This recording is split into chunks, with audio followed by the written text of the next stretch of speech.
गुरुदेव का संपूर्ण साहित्य जो आपके जीवन की दशा को रूपांतरित कर सकता है, ऐसा साहित्य आपके माध्यम से यदि अन्यों को प्राप्त हो तो पुण्यार्जक बने, 50% की छूट दिला करके अपने जीवन को धन्य करें और ज्ञान के प्रकाशन में अपने आप को अग्रणी करें। गुरुदेव का साहित्य नित्य प्रति विभिन्न पुण्यार्जकों के द्वारा सारी जनता के लिए 50% छूट में वितरित किया जाता है। आप भी इसमें सहभागी बनकर अपने जीवन को धन्य कर सकते हैं। बोलिए आदिम तीर्थंकरादिनाथ भगवान की, वर्तमान शासन नायक भगवान महावीर स्वामी की, संत श्रोमणी आचार्य भगवान विद्यासागर जी महाराज की, परम पूज्य प्रमाणिक संत महामना मुनिराज प्रमाण सागर जी महाराज की, परम पूज्य सागर जी महाराज की। तीर्थराज सम्मेद शिखा जी की तलहटी में अवस्थित गुणातन परिसर में विराजमान सभी गुरु भक्तों, वंदनार्थियों एवं धर्मानुरागियों का तथा टीवी में पारस चैनल के माध्यम से अपनी शंकाओं के समाधान प्राप्त कर रहे सभी सुधी श्रावकों का मैं गुणातन एवं सेवातन परिवार की ओर से वंदन अभिनंदन करता हूं। मैं आपको गुरुदेव के स्टेटस जोड़ूं। ऐसे श्री चरण जो आचार्य भगवान विद्यासागर जी महाराज के परम प्रभाव शिष्य के रूप में जगत विख्यात हैं, जिन्हें हम गुणातन प्रणेता, शंकर समाधान प्रवर्तक, भावना प्रवर्तक एवं संपर्क समय के रूप में जानते हैं। इनके श्री चरणों में आकर हम अपनी समस्याओं का समाधान प्राप्त करके अपने जीवन को नई ऊर्जा प्रदान करते हैं। आज पुनः हम ऊर्जा को प्राप्त करें, उसके पूर्व मैं चाहता हूं गुरुदेव का आशीष हम पर आच्छादित हो। अतः मेरे साथ उच्चारें, नमोस्तु मनश्री, नमोस्तु मनश्री, नमोस्तु मनश्री। मैं गुरुदेव के श्री चरणों में आपको उपस्थित करूं।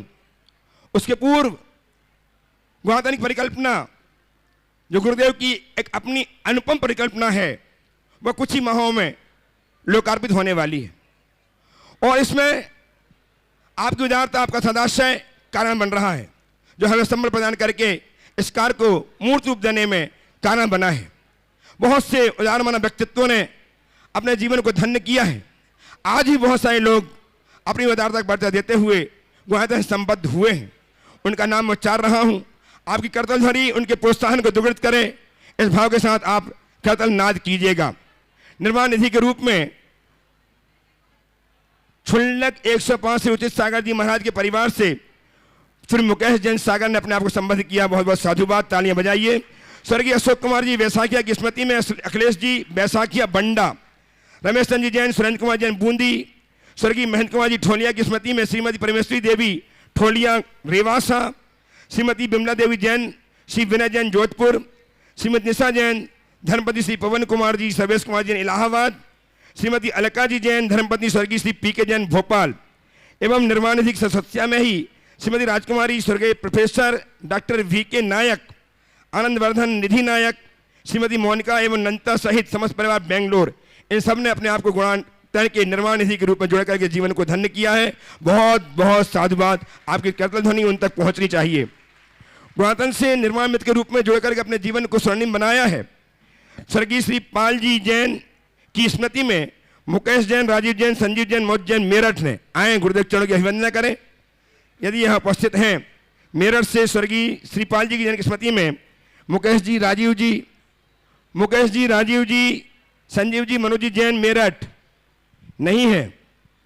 आप इनके सम्मान में परोक्ष रूप से तालियां बजाकर सम्मानित करें। साहकार बाबूराव जी साहकार, श्रीमती शकुंतला बाबूराव साहकार, प्रशांत जी, प्रदीप जी जैन, नवीन जैन इंदौर, इन्होंने अपने आप को गुणातन के निर्माण सारथी के रूप में जोड़ करके जीवन को धन्य किया है। बहुत बहुत साधुवाद। आपने जैन धर्म की प्रभावना के लिए बिमला जी, अजय कुमार जी, श्रीमती राजकुमार जी, श्री अशोक जी, श्रीमती रीना जी, आयुष जी, कुणाल जी, दर्श जी बूंदी परिवार आ जाए। गुरुधर के रूप में श्रीमान विनय कुमार जी राजा ग्लास, श्रीमती सुधा जी, अनुनय जी, मनुनय जी जैन फिरोजाबाद, ये आए अपने परिवार के साथ।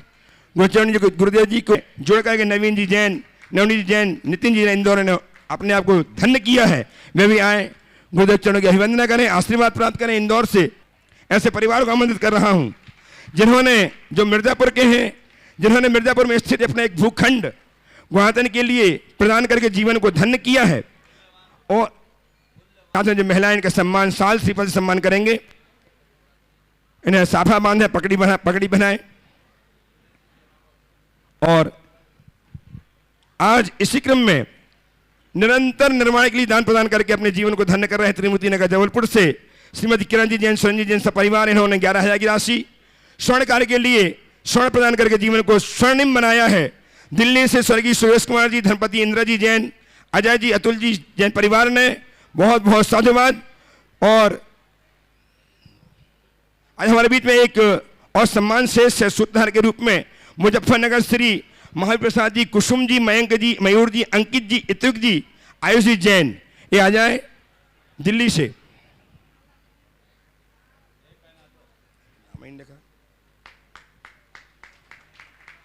मुजफ्फरनगर से। और यह परिवार आज तालियां लगातार बजती रहे। इन्होंने अपने जीवन का अनुपम अमूल्य भेंट करके श्रोमणी संरक्षक बनकर जीवन को धन्य किया है, शिरोमणि बनकर के अपनी श्रेष्ठता सिद्ध की है। बहुत बहुत साधुवाद के साथ आपके कीर्तननाद निरंतर होते रहना चाहिए। मुजफ्फरनगर से श्री महावीर जी, यहीं खड़े देखिए, इधर आओ अक्षत। ये मिर्ज़ापुर का परिवार बहुत वर्षों से जुड़ा। जब 2015 में मैं जयपुर की ओर जा रहा था तब मिर्ज़ापुर के प्रवास में इन्होंने भावना भाई थी, और जब मैं वापस शिखर जी की ओर लौट रहा था तो पुनः मिर्ज़ापुर के प्रवास में भाव व्यक्त करके संकल्पित हुए, और अभी तक संकल्पित थे। आज इस परिवार ने अपने उस भूखंड को गुणायतन को समर्पित कर दिया है, और न केवल भूखंड को समर्पित किया है अपितु अपनी पीढ़ियों को गुणायतन के लिए समर्पित कर दिया है। मैं इस पूरे परिवार को बहुत बहुत आशीर्वाद देता हूँ। हाँ दीजिए। मुजफ्फरनगर से श्रीमान महावीर प्रसाद जी, कुसुम जी, मयंक जी, मयूर जी, अंकित जी, इत्युक जी, आयुष जी जैन उपस्थित हो जाए। यदि हैं तो उपस्थित हो। हैं, आइए। मेरा सम्मान करने के लिए आमंत्रित कर रहा हूं श्रीमान, कौन है आपको दिख रहा है क्या? श्रीमान सुभाष जी, सीईओ गुणायतन, और सुनील जी, सीएफओ गुणायतन, इनका सम्मान करेंगे। मुजफ्फरनगर से श्रीमान महावीर प्रसाद जी, कुसुम जी परिवार का, आइए।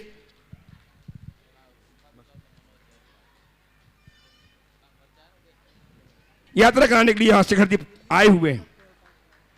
आज 250 लोगों को लेकर के आए, अपने स्थान में खड़े करने सब साथियों को, और वो मंच में जाएं। मनोज जी, रूबी जी जैन, ऋषभ बिहार दिल्ली, राजकुमार जी, और आपकी तालियां लगातार बजती रहे। इस प्रकार से आज मैं इस सम्मान के क्रम को यहीं पर समाप्त करता हूं, और आपको अब इसलिए और मैं अब आपको जोड़ता हूं गुरुदेव के श्री चरणों से। पहला प्रश्न प्रस्तुत करेंगे मनोज। नमोस्तु नमोस्तु। मुनिश्री, हम 250 लोगों का समूह वंदना के लिए आए हैं, जिसमें से सबसे ज़्यादा मेरी जैसी युवा पीढ़ी है। तो इस वंदना के पीछे कैसे भाव रखने चाहिए, कृपया आप हमें मार्गदर्शन दें। देखिए, बहुत सराहनीय बात है। व्यक्ति से वंदना करना तो अलग बात है, पर समूह में वंदना करने से आपसी प्रेम भाईचारा भी बनता है, धर्म की प्रभावना भी बनती। और मुझे बहुत प्रसन्नता है कि इस समूह में युवा वर्ग ज़्यादा है। आप लोग वंदना करने के लिए आए हैं। मैं ये कहूँगा, इस वंदना को अपने जीवन का टर्निंग पॉइंट बनाना। हमें एक बात समझना चाहिए कि जिस क्षेत्र की हम वंदना करने आए हैं वह क्षेत्र क्यों बना। ये क्षेत्र हमारे तीर्थंकर भगवंतों के निर्वाण का क्षेत्र है, और तीर्थंकर भगवंतों के अतीत इतिहास को हम जब पलटते हैं तो पाते हैं कि ये सारे के सारे तीर्थंकर भगवंत अपने राज पाठ वैभव, जिनके पास स्वर्ग का वैभव न्योछावर होता था, उसे ठुकरा कर इस जंगल के कंटकाकीर्ण मार्ग को चुना, तप का मार्ग को चुना। तो बस वही हमारे जीवन का आदर्श होना चाहिए। अगर हम तीर्थ की वंदना करते समय अपनी भोगवादी सोच को बदलकर आध्यात्मिक सोच से जुड़ जाए तो समझना हमारा भाव सुधर गया, फिर हमें ज़्यादा कुछ करने की ज़रूरत नहीं है। तो हम यहाँ वंदना करने आए, क्यों कर आए? ये तीर्थ क्षेत्र है, महान तीर्थ क्षेत्र नहीं। ये वंदना हम इसलिए कर रहे हैं कि इस वंदना से हमें अपने जीवन में एक प्रेरणा जगानी है, अपने जीवन में एक बड़ा बदलाव लाना है। तो अहोभाव से वंदना करने जाना, जितना बन सके अपने आप को तपाना, नीचे से ऊपर तक जाओ तो एक संकल्प लेकर के जाना कि मैं कहीं बैठूंगा नहीं। थक जाओ तो लाठियों के सहारे सांस सामान कर लेना। अपनी चाल में चलना, दूसरों से होड़ मत करना। ओम ह्रीम नमः की मानसिक जाप करना और एक संकल्प लेना कि जब तक मेरी पूरी वंदना न हो जाए मैं मुंह में पानी भी नहीं डालूंगा। और अगर पानी डालना नहीं बन पाया, उत्तम तो ये है कि बिल्कुल उपवास पूर्वक वंदना करो। तो अगर कभी लेनी भी हो तो शुद्ध पानी ले, छना पानी यहाँ से ले जाकर प्राशुक जल लेकर के जाए या जहाँ वहाँ उपलब्ध होता वो पानी पिएं। और खाएं तो कुछ भी नहीं जब तक मेरी वंदना ना हो। और नीचे जो भाता घर है वहीं आकर के खाएं या जो भी जिनकी शरीर की जैसी स्थिति है वैसा करें, तो ये आपकी वंदना है। यदि शुद्ध रीति से वंदना करोगे तो एक वंदना में 203 करोड़ उपवास का फल मिलेगा। इतने दुर्लभ है, समझ गए? तो इस वंदना को ऐसे ही करना। और प्रत्येक भगवान के चरणों में जब आप चरणों की रज माथे पे लगाओ तो ये सोचना है प्रभु आप तो इस भव बंधन से मुक्त हो गए, हमें इस भव बंधन से मुक्ति का रास्ता बताइए। आपकी जो पवित्र रज है वो हमारे अंदर ऐसी ऊर्जा प्रकट करे जिससे हमारी पात्रता विकसित हो। प्रभु मुझ में श्रद्धा बने, मुझ में शक्ति आए, ऐसी भावना जगाओ और हर भगवान की अच्छे से स्तुति करो। उस ऊर्जा को लेने की कोशिश करना और 3 प्रदक्षिणा दे के नीचे आना। पर्वत पर इतनी मेहनत से चढ़ते हैं और फटाफट उतरने की होड़ हो जाती है, तो उतरने के लिए थोड़ी चढ़ रहे हैं, वहाँ का आनंद लेने के लिए चढ़े हैं। ठीक है, सभी को आशीर्वाद। उपस्थित हो श्रीमान ललित जी, अनिता जी जैन पीड़ावर राजस्थान से, तैयार रहेंगे श्रीमती कानन सिद्धांत जी पतंगिया इंदौर से। और इस बीच में एक घोषणा मैं कर रहा हूँ, मेरे हाथों में बहुवजनी पर्याप्त वजन की एक सोने की चैन गुणाधन के स्वर्ण कार्य के लिए प्रदान की गई है गुप्त दान के रूप में। बहुत बहुत साधुवाद।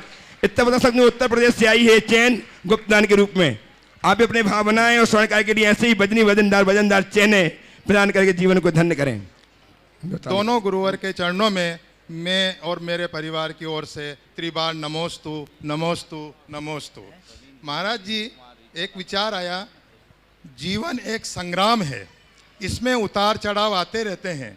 इस पर विजय प्राप्त करने के लिए परिस्थिति के अनुसार ढलें या पुरुषार्थ के बल पर विजय प्राप्त करें।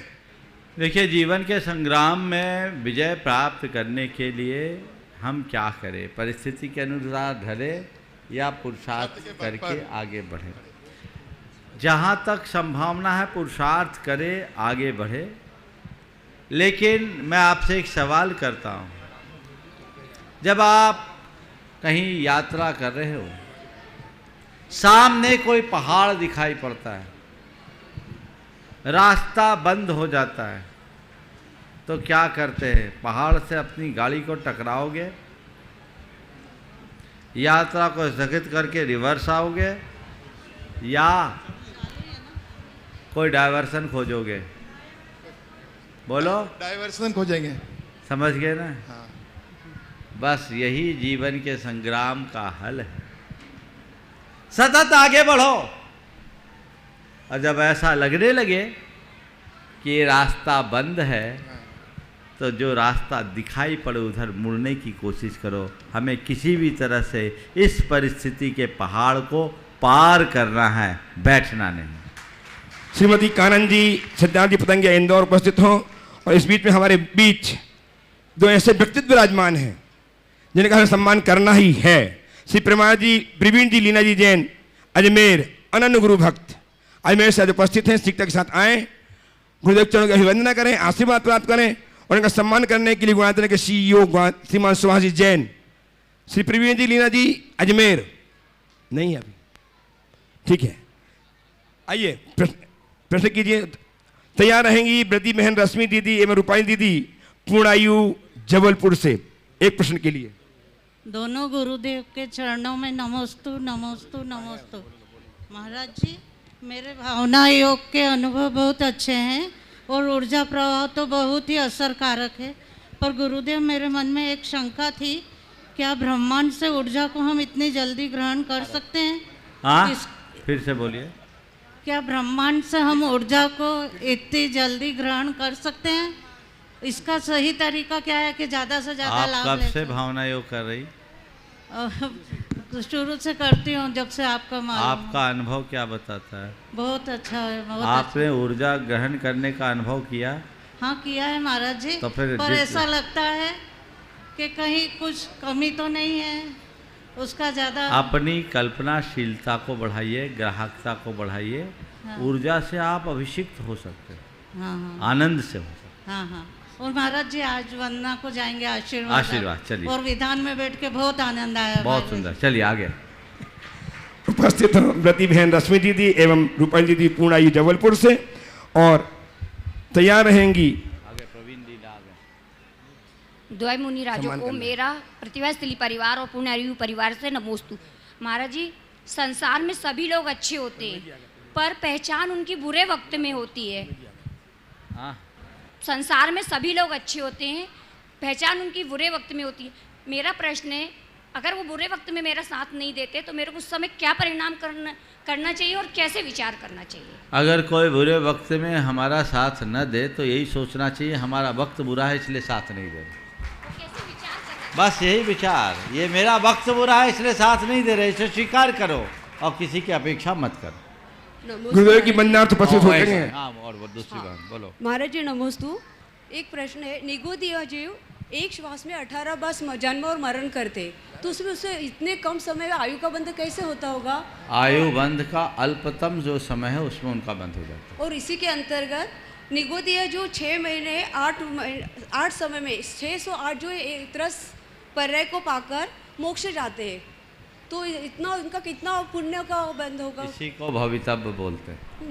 चलिए। नमोस्तु महाराज। हाँ, आइए श्रीमान प्रवीण जी, लीना जी जैन अजमेर, अनंत गुरु भक्त गुरुदेव चरणों की वंदनार्थ उपस्थित हो चुके हैं। इनका सम्मान करने के लिए गुणायत के CEO श्रीमान सुभाष जी एवं गुणायतन के श्रीमान संरक्षक श्रीमान पारस जी आए, सम्मान करें। आप तालियां लगातार बजती रहे। ऐसा गुरु भक्त जिन्होंने गुरुदेव के चातुर्मास में, अजमेर चातुर्मास में अपना तन मन धन सब कुछ अर्पित कर दिया था। आगे बढ़े और इनका सम्मान करेंगे गुणायतन के CEO श्रीमान सुभाष जी, गुणायतन के श्रीमान संरक्षक श्रीमान पारस जी, कंसल, आगरा। हमारे बीच में इंद्र कुमार जी जैन, रीता जी जैन सागर से। की मृत्यु हो जाती है और उसके बाद उसका जो क्लेम आता है, क्लेम की जो राशि मिलती है, तो महाराज जी उसको अगर अपन दान में लगाएं तो उसका किसको मिलेगा, उसका पुण्य किसको मिलेगा महाराज जी? ये क्लेम की राशि का मालिक कौन है? जो मर गया वो या जिसको छोड़ गया वो? जो नॉमिनी है उसको मिलेगा ना। तो माल किसका है? नॉमिनी का है कि जो जिसने नॉमिनी बनाया उसका? इसलिए एक सीख लो, जो करना है जीते जी कर लो, मरने के कौन भरोसा। वो जो उसका मालिक हो गया वो धन उसका है, तुम्हारा नहीं है। इसलिए अब एक सवाल आपका दूसरा आएगा कि महाराज अब बीमा का पैसा तो बाद में ही आएगा क्योंकि पॉलिसी वैसी है, तो उसका हम क्या करें? तो अपने वसीयत में पहले से लिख जाए तो कुछ अंशों में पुण्य उसके खाते में जा सकता है।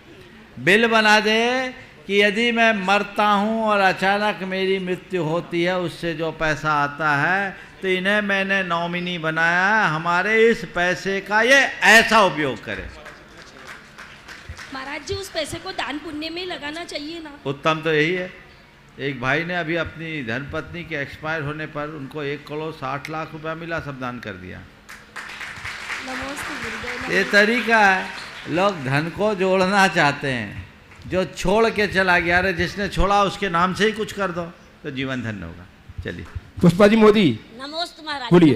तैयार रहेंगे श्रीमान बसंत जी विधि जी जैन छपारा एवं सचिन मनीषा जी जैन जबलपुर अपने बच्चों के साथ। महाराज जी प्राय बड़े बड़े धार्मिक कार्यों में अनजाने में अनछने जल का प्रयोग हो जाता है, हो जाया करता है। तो ऐसी स्थिति में उपयोगकर्ता को या व्यवस्था पाक को दोष लगता है, किसको लगता है? देखिए, मेरा तो ये कहना है, सामूहिक कार्यक्रमों में व्रतियों को आत्मनिर्भर व्यवस्था बनाना चाहिए, क्योंकि कोई भी व्यवस्था बनाए आज नौकर चाकरों से ही बनवानी पड़ती है।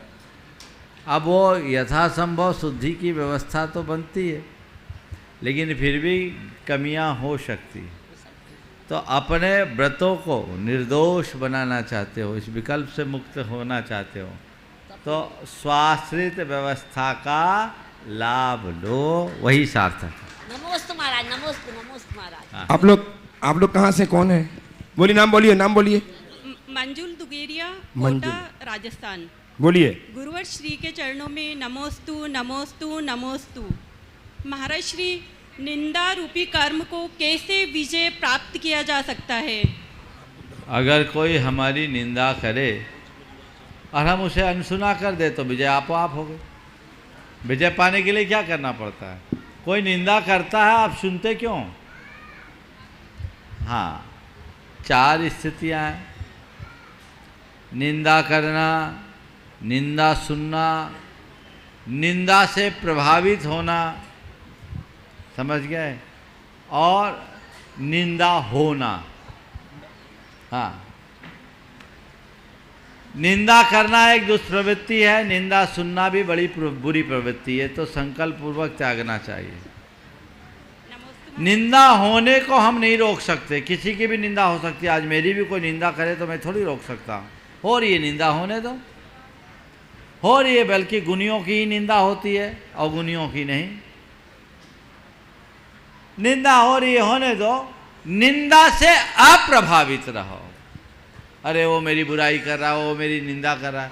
मेरी बुराई, मेरी निंदा करता कौन है? मुझे जो जानेगा वो मुझे बुराई कर ही नहीं सकता, क्योंकि जो मैं हूँ उसे शब्दों में कहा ही नहीं जा सकता। किसकी निंदा, किसकी आलोचना? मैं तो शुद्धात्म तत्व हूँ।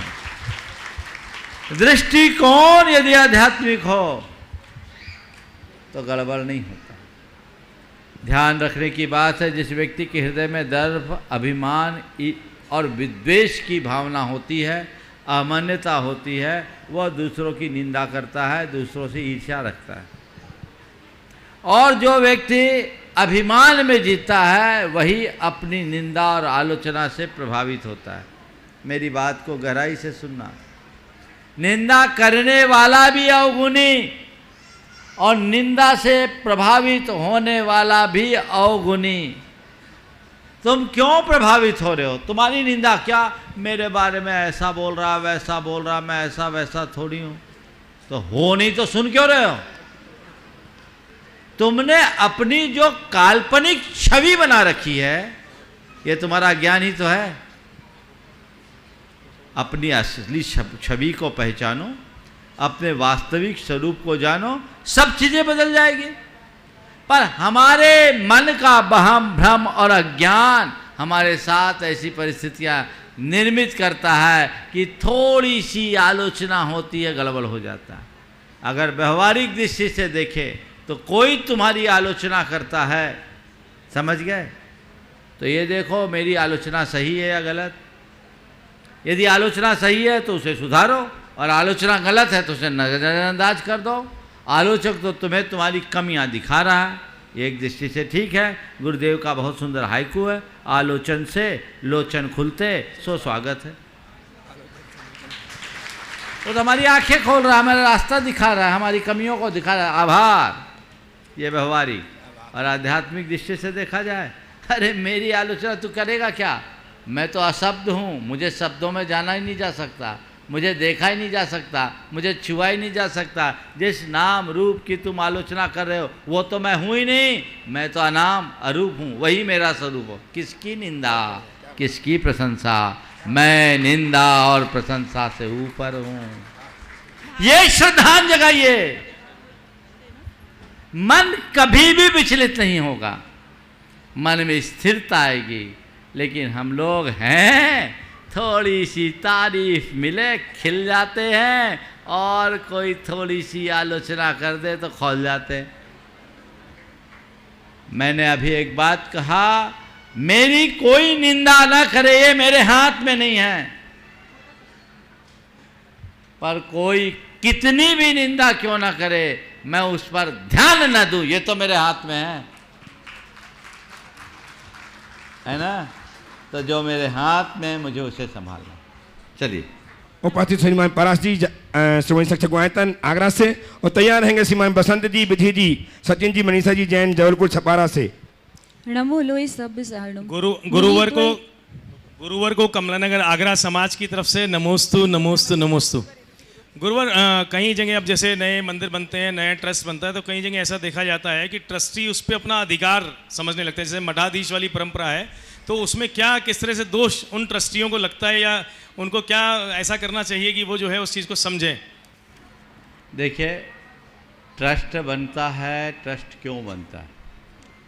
किसी भी संस्थान के संचालन और व्यवस्थापन के लिए ट्रस्ट बनता है, तो जरूरी है, बनना चाहिए, व्यक्ति को बनना भी चाहिए, लेकिन उसके अधिकारी बनने के बाद व्यक्ति के हृदय में अभिमान नहीं होना चाहिए। उन्हें एक बात सोचना चाहिए कि मैं जिस संस्थान से संबद्ध हुआ हूँ वो श्रद्धा का आयतन है, सत्ता का अधिष्ठान नहीं। अगर आप उसे श्रद्धा का आयतन मान करके सेवा करोगे तो वो सेवा आपकी पूजा बन जाएगी, और उसे आप सत्ता का अधिष्ठान बनाओगे तो आपके लिए अधोगामी हो जाएगी। तो श्रद्धा का आयतन बनाए और उसी अनुरूप कार्य करें। अभिमान बिल्कुल मन में नहीं आना चाहिए, सेवा करने में कोई कोर कसर नहीं, और जो भी जिस ट्रस्ट से संबद्ध है उसके हितों की रक्षा के लिए उन्हें 24 घंटा तत्पर रहना चाहिए। उपस्थित हो छपारा मध्य प्रदेश से बसंत विधि जैन, मनीषा। पीछे और कोई नाम? हाँ, जैसे ट्रस्ट में मंदिर बनता है, मंदिर पे वो एकाधिकार, उन्हें दोष क्या लगता है उनका? जो एकाधिकार यानी आपने जागीर बना ली, ये तो महान पाप का कारण है, उचित नहीं। एक स्थान में था, मैं आपको बता रहा हूँ, हमारे साथ एक महाराज थे, बड़े विनोदी थे, अब नाम नहीं ले रहा हूँ, लेकिन वो कभी कभी ऐसी गहरी बात कर देते थे, विनोद में जो लगता था। जिस जगह में था वहाँ के ट्रस्टी सब ऐसे ही कब्र में पांव लटकने तक काबिज थे, और वो उनका पूरा एक प्रकार का सत्ताई जैसे थी। तो वहाँ कुत्ते बहुत भौंकते थे, और उनको कुत्तों के भौंकने से थोड़ी नींद भी डिस्टर्ब होती थी। रात भर कुत्ते भौंकते थे। एक दिन मजाक में उन्होंने कह दिया, महाराज मुझे लगता है ये सब पुराने ट्रस्टी तो नहीं है। अब उन्होंने बात तो विनोद में कही, लेकिन मुझे ये बात बड़ी जम गई, क्योंकि तुम धर्म संस्थान से अपनी कसायों का पोषण करोगे तो नियमतः कुत्ता बिल्ली ही बनोगे। अब ये तो दिव्य ज्ञानियों के ज्ञान का विषय है कि ये कितना सच है, लेकिन ये तो पूरा सच है कि आज जो कुत्ता बिल्ली बने हैं, कभी हम जैसे लोगों में भी शामिल होंगे। इसलिए अपनी भावी दुर्गति से बचना चाहते हैं तो ऐसा अज्ञानपूर्ण कृत्य कभी न करे। और जो भी किसी भी ट्रस्ट से संबद्ध है, तुम्हारा हाथ पांव नहीं चल रहा, उठते बैठते नहीं हो रहा, मोह छोड़ दो। मैं देखता हूँ 90-92 साल की उम्र में भी लोग अपने ट्रस्टी पने की सीट खाली नहीं करना चाहते, कब्र में लटके हैं पांव, कैसे छोड़ दें? दुनिया छोड़ोगे फिर क्या करोगे? इसलिए ये चीज़ें ठीक नहीं है। चलिए, उपस्थित हम बसंत जी, विधि जी छपारा से, मनीषा जी और सचिन जी के साथ तैयार हैं 9 वर्ष का बालक मेरठ से शौर्य जैन। कौन है? बोलिए। रमो लोई सब सारणम। मुनिद्वय के चरणों में मेरा, मेरे परिवार का और छपारा जैन समाज का कोटिशः नमोस्तु नमोस्तु नमोस्तु। मुनिश्री, मेरा प्रश्न यह है कि जिस प्रकार लालच करना दोषपूर्ण है, तो क्या इच्छा करना भी दोषपूर्ण है? क्योंकि हो सकता है इच्छा की पूर्ति ना होने पर आगे चलकर वह लालच का रूप ले ले। इच्छा से ही तो लालच का जन्म होता है। तो क्या इच्छा भी दोषपूर्ण है? इच्छा से ही दोष का जन्म देता है, इसलिए इच्छा दोष की जन्मदात्री है। इसलिए इच्छा से अनिच्छा की ओर बढ़ने का पुरुषार्थ करें। आगे उपस्थित हो शौर्य जैन, मेरठ से 9 वर्ष का बच्चा, और तैयार है कुमारी जिया जैन जबलपुर से। छोटी सी बेटी। नमोस्तु महाराज श्री, नमोस्तु। मैं ये जानना चाहता हूँ कि जैन धर्म को किसने स्थापित किया है? क्योंकि आदिनाथ भगवान को जब श्रेयांश कुमार ने आहार दिया था तब उनको अपना पिछला भव याद आया था और ये याद आया था उन्होंने एक महाराष्ट्री को आहार दिया था। इसका मतलब जैन धर्म तो उससे भी पहले था। बहुत अच्छा। देखो ये बिल्कुल सही। आदिनाथ भगवान तो वर्तमान में जैन धर्म के प्रवर्तक हैं, लेकिन ऐसे आदिनाथ भगवान जैसे अनंतो आदिनाथ अतीत में हो चुके हैं। समझ गए? ये अनादि से है। ये जो भगवान आदिनाथ के आहार देने की बात हुई ना, वो 10 भाव पहले थी। कितने? 10 भाव। और श्रेयांश भगवान नहीं थे, राजा श्रेयांश थे। उपस्थित हो कुमारी जिया जैन जबलपुर, छोटी सी बालिका, और तैयार रहेंगे श्रीमान ग्वातन के ट्रस्टी सीमा जी जैन शहडोल और प्रशांत जी जैन शहपुरा, भाई बहन। आचार्य श्री को नमोस्तु, दोनों महाराज जी को नमोस्तु। महाराज जी आपके आशीर्वाद से मेरी वंदना बहुत अच्छी गई है। और मेरा प्रश्न ये है कि महाराज जी आप इतने सारे सवालों का जवाब कैसे दे देते हैं? आपने ऐसा क्या पढ़ा? आप मुझे भी बताइए, मैं भी पढ़ूंगी। मैं बताऊं? बताइए। जिस दिन तुम मेरे जगह बैठ जाओगी तुम भी देने लगो। महाराज जी मेरा एक छोटा सा एक और प्रश्न मैं पूछ लूं? हाँ पूछो। महाराज जी लोगों को सच में शंका रहती कि वो लोग टीवी पे आने के लिए पूछते हैं। हाँ बिल्कुल। ये बताओ तुमने क्यों पूछा? देखो पहले मैंने उत्तर देने के लिए, दोनों चीज के लिए। दोनों चीज के लिए। तो जो तुम्हारे साथ है वही और लोगों के साथ। ठीक है। देखो बहुत अच्छी बात की। इस बिटिया के माध्यम से मैं एक संदेश देना चाहूँ। 4 दृष्टियां हैं लोगों के सवाल करने की। एक दृष्टि वो जो लोग वाकई में अपनी जिज्ञासा को पूर्ण करने के लिए पूछते हैं। दूसरी दृष्टि वो कि मैं पूछूंगा सबके बीच संदेश जाएगा। तीसरी दृष्टि वो कि चलो देख लें, नाप लें महाराज को, महाराज उत्तर दे पाते हैं कि नहीं दे पाते। और चौथी दृष्टि वो चलो पूछेंगे तो कैमरे के सामने आएंगे, है ना। सबसे उत्तम दृष्टि पहली वाली। चलिए नमोस्तु महाराज। शहडोल छपा से भाई बहन परिवार अपने साथ खड़े उपस्थित हो और तैयार रहेंगे। आज हम जिनको सम्मान करेंगे इंद्र कुमार जी जैन, रीता जी जैन सागर से, संरक्षक ग्वायतन यदि हैं तो शीघ्रता से नजदीक आ जाएं गुरुदेव चरण का अभिवंदन करने के लिए। नमोस्तु महाराज जी। महाराज जी सुने? बोलो, सुन रहे हैं। बोलिए बोलिए। महाराज जी क्या प्रतिमा की वेदी के सामने पूर्व दिशा में कायोत्सर्ग करना चाहिए कि नहीं?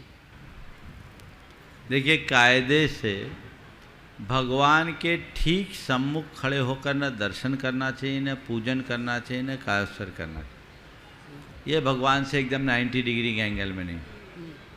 पुरुषों को भगवान के दाहिनी ओर, महिलाओं को भगवान की बाईं ओर होकर खड़े होकर दर्शन करना चाहिए। बीच का हिस्सा खाली, ताकि लोगों के लिए अवरोध ना हो। और कुछ लोग होते एकदम सामने, नहीं, थोड़ा सा डायरेक्शन बदल के करे तो ये दुविधा समाप्त हो। महाराज जी नमस्ते। हाँ बोल। महाराज जी क्या तीर्थंकर का जो जन्म होता है तो वो जन्म से ही पूजनीय होते हैं या दीक्षा लेने के बाद पूजनीय होते हैं? देखिए पूज्यता तो उनकी दीक्षा के बाद ही होती है। असंयत अवस्था में वो वंदनीय नहीं होते, लेकिन वो उनका अंतिम जन्म है, महान पुरुष है, तो हम सबके आदर्श होते हैं, इसलिए उनकी वंदना सभी लोग करते हैं। ग्वादर के ट्रस्टी श्रीमान ज्ञान जी जैन उपस्थित हों श्रीमती ममता जी के साथ, जोधपुर प्रवास निवासी कोटा। और इस बीच तैयार रहेंगे श्रीमान मुकेश जी, राजीव जी जैन, संजीव जी जैन, मनोज जी जैन, मेरठ से। 4 व्यक्ति जिनके नाम पुकारा हूँ वही आए, गुरुदेव चरण का अभिवंदन करेंगे और प्रश्न भी करेंगे। एक का नाम लिया, तीसरा आ रहा है, बोलो जल्दी से। नमस्ते महाराज जी। मेरा प्रश्न है महाराज जी कि अकाल मरण नहीं होता और एक दूसरी तरफ बोलते हैं कि जो होना है सुनिश्चित है, ये दोनों बातें कैसे मेल खाती हैं महाराज? देखो अकाल मरण भी होता है और जो होना होता वो भी निश्चित होता है। दोनों बातें अपनी अपनी जगह बिल्कुल सही है। अच्छा। समझ गए?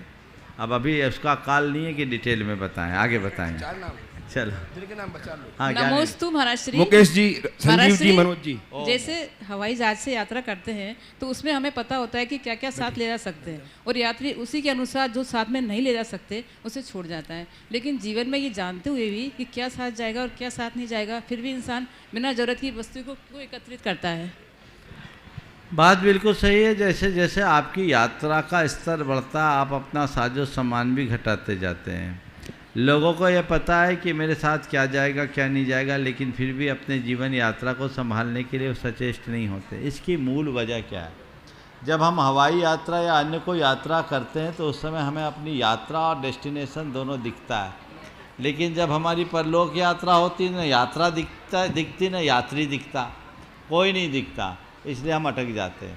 काश हम अपनी भावी यात्रा को देख पाते और ये श्रद्धान अपने हृदय में जमाते, न मैं कुछ लेकर आया हूँ न मैं लेकर जाऊँगा, मेरे साथ जो किया हुआ अच्छा बुरा कर्म है वही मेरे यहाँ साथ जाएगा, तो फिर हम अपने आप अच्छा करने के लिए उत्साहित हो सकेंगे। स्वर्गीय श्रीपाल जी की स्मृति में मुकेश जी जैन, राजीव जैन, संजीव जैन, मनोज जैन मेरठ यहाँ गुरुदेव का वंदना करें। इन्होंने अपने आप को नवामित को जोड़ करके धन्य किया है। इनका सम्मान करने के लिए श्रीमान CEO गुणायतन सुभाष जैन एवं श्रीमान शैलेंद्र जी जैन सीता से आ जाएं, हरीश जी आ जाएं, हरीश जी सम्मान करेंगे।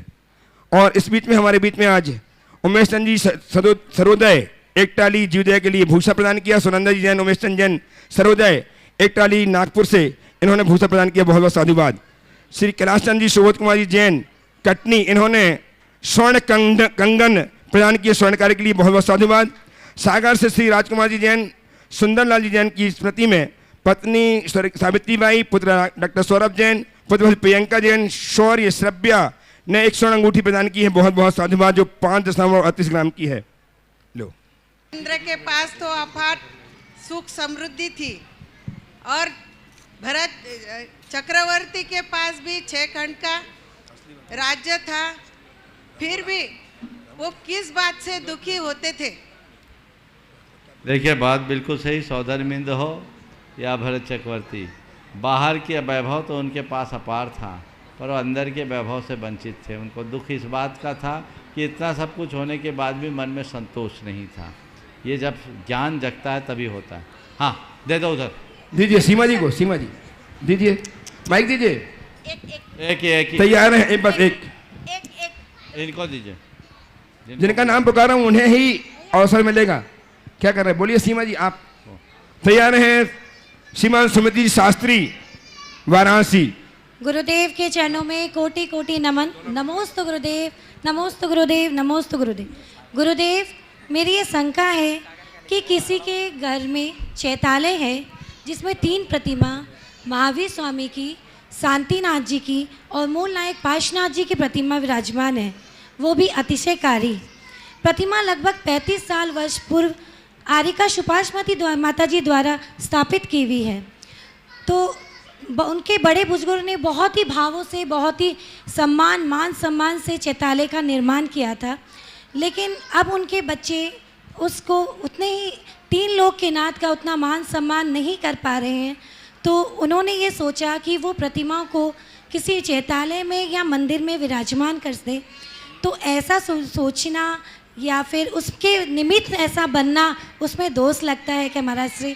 मैं तो उनको ये बोलूँगा कि जिनकी कृपा से तुम फले फूले उनको हटाओगे तो तुम्हारा क्या हाल होगा। महाराज श्री, जैसा मान सम्मान 3 लोग के नाथ को मिलता है मिलना वो ही नहीं मिलता है वहाँ पे, नहीं तो मिलता है। अगर वो किसी वजह से नहीं कर पाते तो उन्हें एक ही सलाह है, उस चैतालय को किसी मंदिर में विराजने की जगह उस चैतालय को ही मंदिर में परिवर्तित कर दो, या कोई नया मंदिर बना दो, उसमें वो भगवान विराजमान कर दो, ताकि दीर्घ काल तक उनकी सेवा पूजा होती रहे।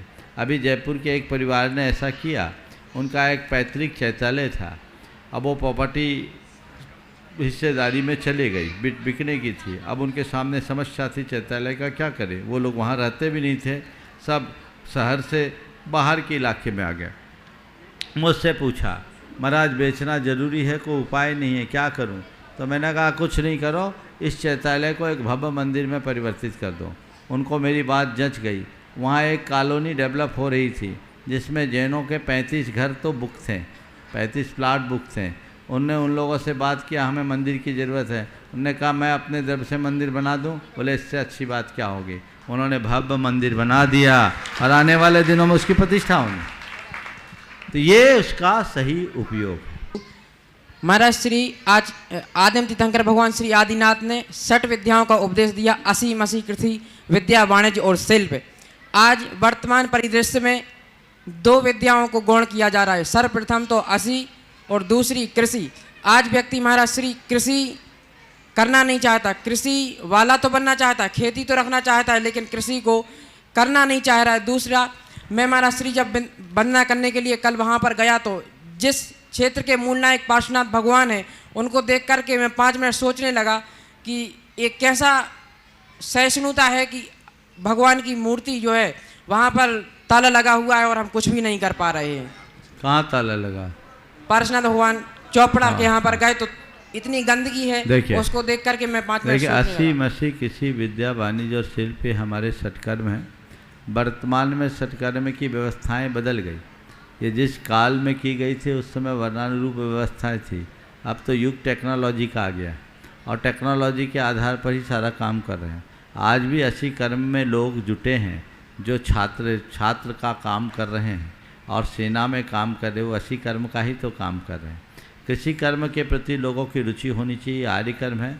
बस एक ही वाक्य में इस संदर्भ में उत्तर दूंगा, भगवान ने आर्य कर्म का उपदेश दिया, आज के लोग अनार्य कर्म करने लगे हैं और अनार्य कर्म करने के कारण वो आर्य होकर के भी अनार्यों जैसा जीवन जी रहे हैं। यदि वे अपने आर्यपने पर विचार कर और विश्वास करे तो अपनी सारी स्थितियां ठीक कर सकता है। और चोपड़ा खंड की जो दुविधा है वो बहुत गंभीर है, उसके पीछे कई कारण हैं जिस पर विचार हो रहा है। चलिए उपस्थित हों सुश्राव का चंद्रकली पाटनी रांची से और तैयार हैं डॉक्टर वंदना जी जैन ट्रस्टी गुणायतन सागर से। व्रती बहन डॉक्टर वंदना जी सागर से तैयार रहेंगी। नमोस्तु महाराज श्री। महाराज श्री, हम लोग वीतरागता की पूजा करते हैं, लेकिन जब भगवान का गर्भ कल्याणक होता है और जन्म कल्याणक होता है तो उनमें वीतरागता नहीं होती है, तो उस वक्त उनकी पूजा कैसे की जाती है? गर्भ कल्याणक से संपन्न भगवान की पूजा की जाती है, गर्भ कल्याणक की पूजा नहीं होती। ध्यान रखने की बात केवल ये है, जब प्रतिष्ठा होती है ना तो जो पूजाएं वहाँ होती है उसमें संस्कार होते हैं।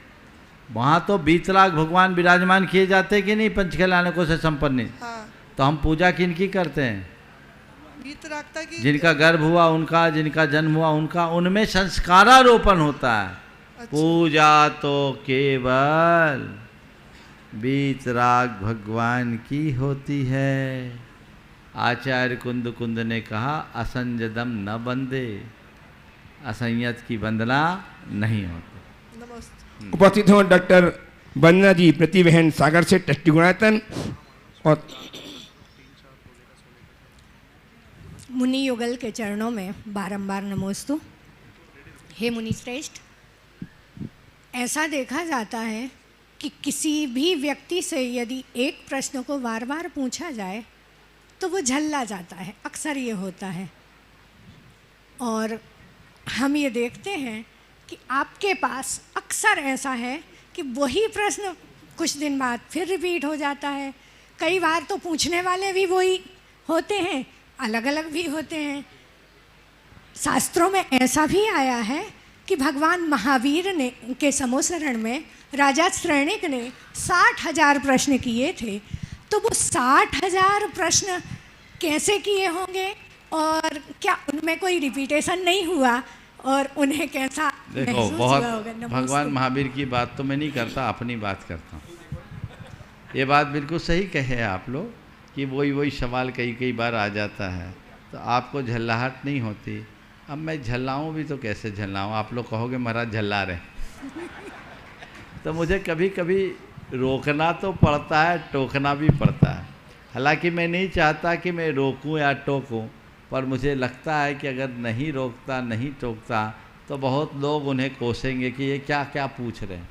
एक सलाह मैं आप लोगों से देता हूँ, जब भी आप प्रश्न करो तो ऐसा प्रश्न करो कि श्रोता पूछे क्या प्रश्न पूछा है, वाह क्या प्रश्न पूछा है। ऐसी प्रतिक्रिया नहीं है क्या पूछता है, वही रिपीटेशन। आप लोगों की प्रतिक्रिया आती है ना। दूसरी बात, कुछ प्रश्न जो बार बार आते हैं और एक ही प्रश्न के दोबारा आने के बाद भी मैं उत्तर देता हूँ, इसलिए कि उससे संदेश जाता है। अच्छी बात बार बार सुनना चाहिए। एक बार सुनने से क्या होता है? इसलिए ऐसे मुद्दे कोई ख़ास आते हैं समय समय पर, तो कोई अगर पूछता है तो मैं उस पर पूरा जोर भी देता हूँ। पर प्रश्न है, अब इतना लोगों का तो यही लगता है कैसे भी नंबर आ जाए यही बहुत है, कितने को झेलते होंगे सुदर्शन जी यही जाने। चलिए नमोस्तु। उपस्थित हैं श्रीमान कैलाश चंद जी शुभोजी जैन कटनी से, जिन्होंने बहुत भजनी कंगन, स्वर्ण कंगन गुणातन की स्वर्ण कार्ड प्रदान की। शीघ्रता से आए गुरुचरण का अभिवंदन करने, आशीर्वाद प्राप्त करें और इनका सम्मान करने के लिए गुणातन के ट्रस्टी श्रीमान ज्ञानंद जी जैन कोटा आए, सम्मान करके इनका उत्साह वर्धित करें। ऋतु जैन जबलपुर ये प्रश्न प्रस्तुत करें। ऋतु जैन जबलपुर से प्रस्तुत करें। उनका कहाँ गया कागज? आइए आइए ऋतु जैन प्रश्न पूछ जाओ, जल्दी बोलो जल्दी बोलो। महाराष्ट्री नमोस्तु नमोस्तु नमोस्तु। महाराष्ट्री जब महाराष्ट्री